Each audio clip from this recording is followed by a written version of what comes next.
A dopamina, ela é um neurotransmissor endógeno, né? Ela é uma catecolamina endógena, tal como a noradrenalina e a epinefrina. Os três aí usados farmacologicamente, principalmente em emergências associadas ao choque circulatório. Então, essas catecolaminas, elas são biosintetizadas no nosso organismo a partir do aminoácido tirosina, que é convertida em dihidroxifenilalanina, e essa, portanto, é transformada em dopamina, e a dopamina, existem muitos neurônios, principalmente o sistema nervoso central, que liberam dopamina como neurotransmissor.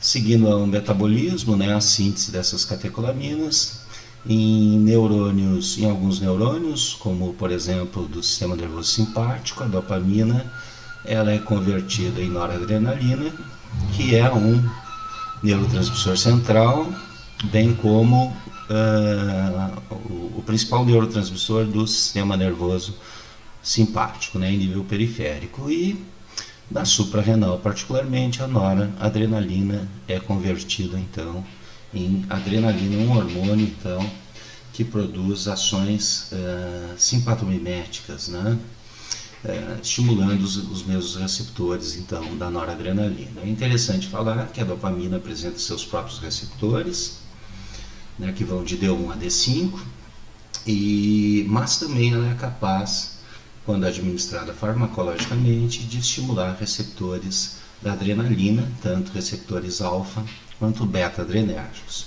Portanto, a dopamina ela é um neurotransmissor central, aqui falando um pouquinho dos aspectos fisiológicos dela, para introduzir o assunto, onde há importantes vias dopaminérgicas do sistema nervoso central, vias associadas a recompensa e prazer, sistemas de recompensa, portanto, que são vias mesolímbicas, vias associadas, então, onde a dopamina participa da cognição e tarefas executivas, chamadas vias mesocorticais. Essas duas vias, por exemplo, estão alteradas em patologias psiquiátricas como na esquizofrenia, onde há uma hiperatividade dopaminérgica nessas vias. Também em vias motoras centrais, de controle central, vias acessórias, chamadas de extrapiramidais.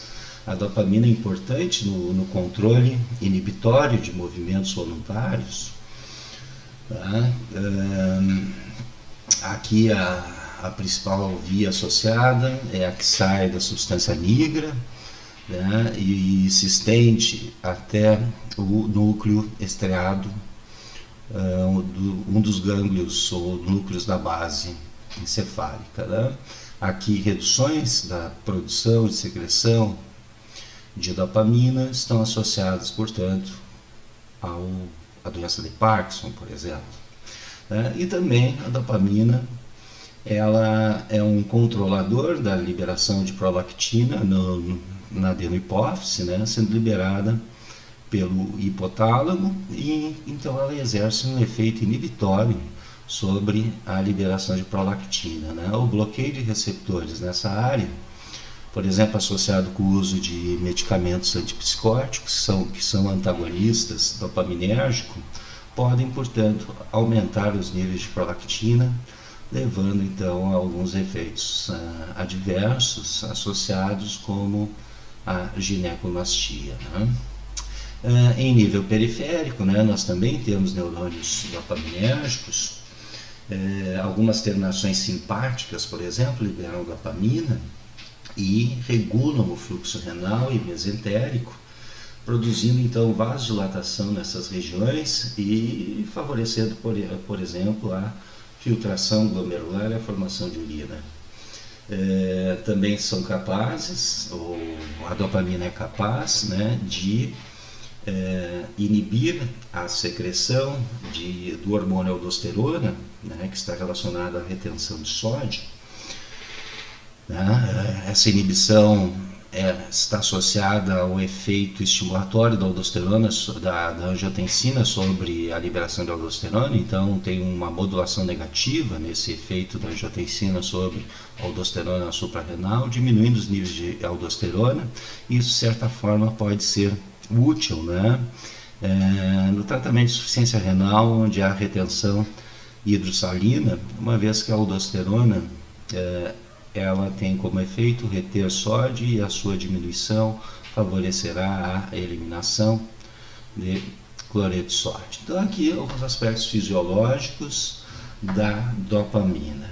Em nível farmacológico, então, aqui eu coloquei algumas propriedades, tanto farmacocinéticas quanto farmacodinâmicas. Então, farmacocineticamente, algumas características mais importantes é que, como as demais catecolaminas, a dopamina é rapidamente metabolizada, né? As duas enzimas principais aqui associadas ao metabolismo das catecolaminas, incluindo a dopamina, é a catecol-metiltransferase, primariamente é expressa no fígado, e a monoaminooxidase. Portanto, o tempo de meia-vida, ou seja, o tempo para as concentrações se reduzirem à metade durante a fase de eliminação da dopamina é bastante curto, né? Então, o tempo de meia-vida plasmático é em torno de 2 minutos, 1,7 minutos, e na fase final de eliminação, após a distribuição, portanto, o tempo é um pouquinho maior, em torno de 9 minutos. Isso quer dizer que, para manter os efeitos da dopamina administrada, há necessidade de manter uma infusão continuada, né? Bolos são muito pouco comumente usados e não sustentam, portanto, seus efeitos. Obviamente que ela não é administrada por via interal, ela é totalmente eliminada, então, pelo efeito primeira passagem. E, como eu falei, para manter suas ações é necessária, então, a administração por infusão endovenosa.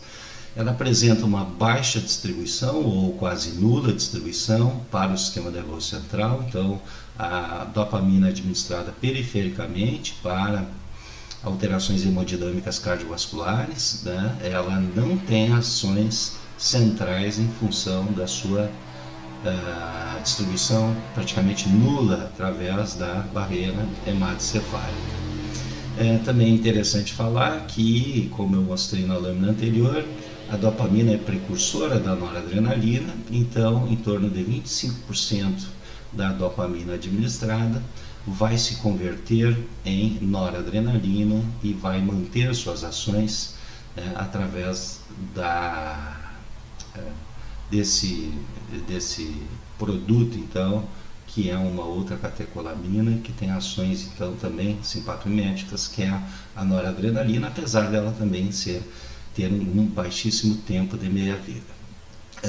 Em termos farmacodinâmicos, como todas as catecolaminas, apresentam altíssima afinidade e potência sobre os receptores, os adrenoreceptores, tanto alfa quanto beta adrenérgicos, né? Produzindo ações, portanto, simpatomiméticas, e é nesse sentido que ela é usada terapeuticamente, né?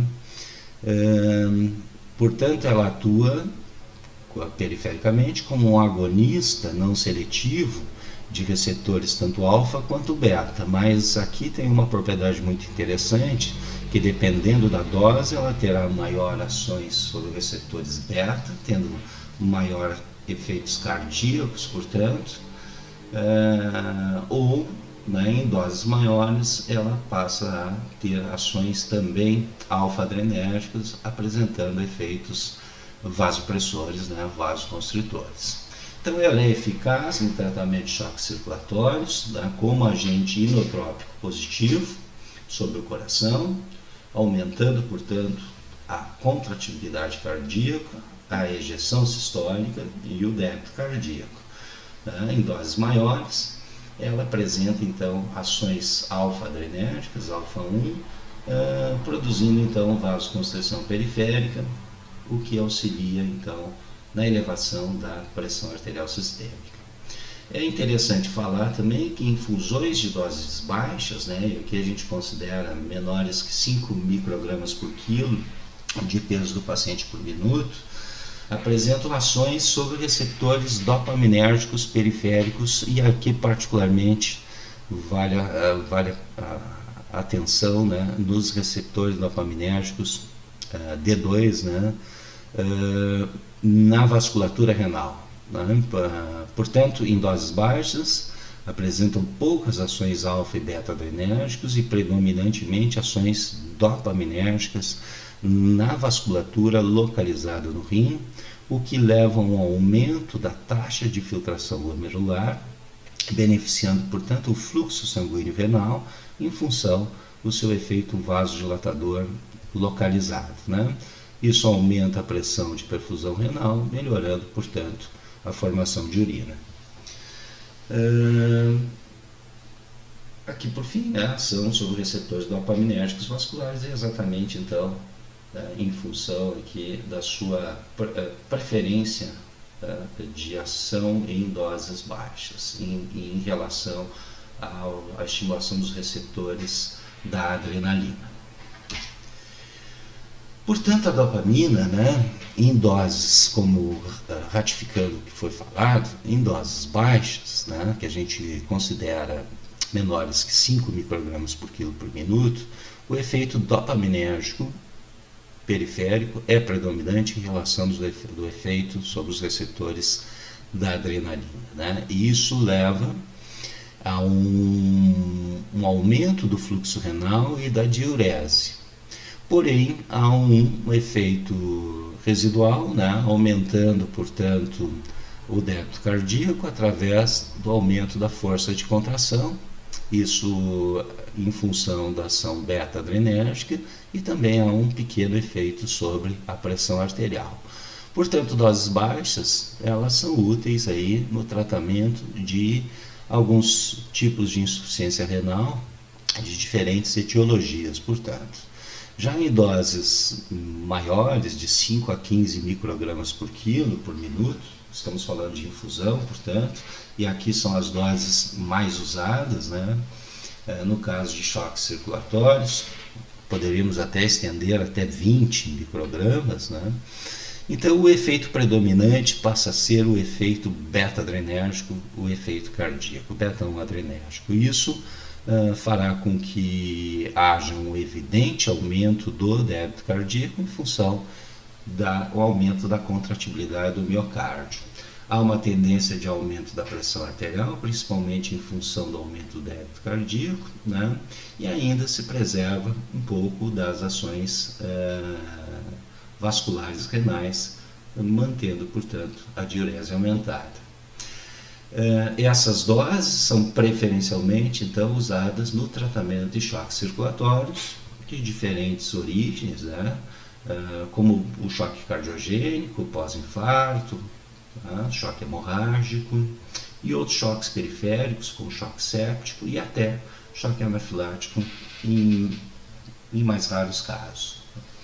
Agora, doses mais altas, que a gente chama, pode caracterizar acima de 15 microgramas por quilo por minuto, 15 ou 20 microgramas, o efeito alfa-adrenérgico passa a ser o predominante. E aí ela passa, então, a dopamina a ter ações muito similares à própria noradrenalina, que é uma catecolamina que tem como alvo principal os receptores alfa-adrenérgico da vasculatura. Isso fará com que haja um evidente aumento da resistência vascular periférica e, portanto, um aumento da pressão arterial, não só em função do aumento do débito, mas principalmente em função do aumento da resistência periférica vascular.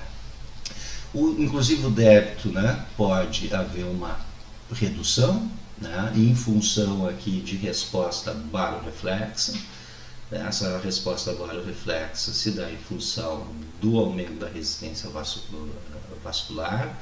Lembrando que o baroreflexo é um tipo de controle em curto prazo da nossa pressão arterial, onde substâncias vasoconstritoras tendem, portanto, a ativar barorreceptores localizados no seio aórtico e nas carótidas, levando informações de elevação de pressão até o tronco cerebral e havendo uma resposta vagal sobre o coração que pode, portanto, né, reduzir o débito cardíaco.